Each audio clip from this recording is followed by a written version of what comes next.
সেই লোকদের দেখো যাদের ভাগ্য তোমার চেয়ে খারাপ। সেই সব লোককে দেখো না যারা তোমার চেয়ে বেশি ভাগ্যবান। তা না হলে তোমরা আল্লাহ তাআলাকে স্মরণ করায় অবহেলা করতে পারো, তা না হলে প্রতিপালকের প্রতি অকৃতজ্ঞ হয়ে যেতে পারো। তাহলে নবী বলেছেন তাদেরকে দেখো যাদের ভাগ্য খারাপ। তখন আপনি বলছেন আচ্ছা, এই লোকটার তো কোনো গাড়ি নেই, আমার একটা মারুতি অন্তত আছে। তাকে দেখবেন না যারা সে মার্সিডিজ। ও আমার মার্সিডিজ নেই কেন? ওই লোকের গাড়ি নেই, আমার তো একটা আছে। আপনি আল্লাহকে ধন্যবাদ জানাবেন। যখন মার্সিডিজ গাড়ির মালিকের সাথে নিজেকে তুলনা করবেন, ও আমার কেন মার্সিডিজ গাড়ি দিলেন না, তাদেরকে দেখবেন যাদের ভাগ্য খারাপ। তাহলে আপনি আল্লাহ সুবহানাহু ওয়া তাআলাকে স্মরণ করছেন। আর এটাই বৈশিষ্ট্য মানুষের। এরকম একটা গল্প যে এক লোকের মনে অনেক দুঃখ, কারণ তার কোনো জুতো নেই। তারপরে সে একটা লোককে দেখলো যার একটা পাই নেই।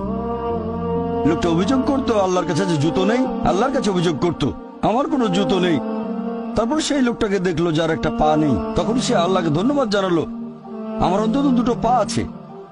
তাহলে সন্তুষ্ট হওয়া একটা পরীক্ষা। আমাদের নবী মুহাম্মদ সাল্লাল্লাহু আলাইহি ওয়াসাল্লাম বলেছেন, এটা আছে সহিহ বুখারীতে খণ্ড নম্বর ৮, যে সত্যিকারের সম্পদ হচ্ছে সন্তুষ্ট হওয়া, ধন সম্পত্তি নয়। সত্যিকারের সম্পদ হলো সন্তুষ্ট হওয়া, পরিতুষ্ট হওয়া। আপনার যা কিছু আছে সেটার জন্য বলবেন আলহামদুলিল্লাহ, সকল প্রশংসা আল্লাহ। তাহলে হবেন সত্যিকারের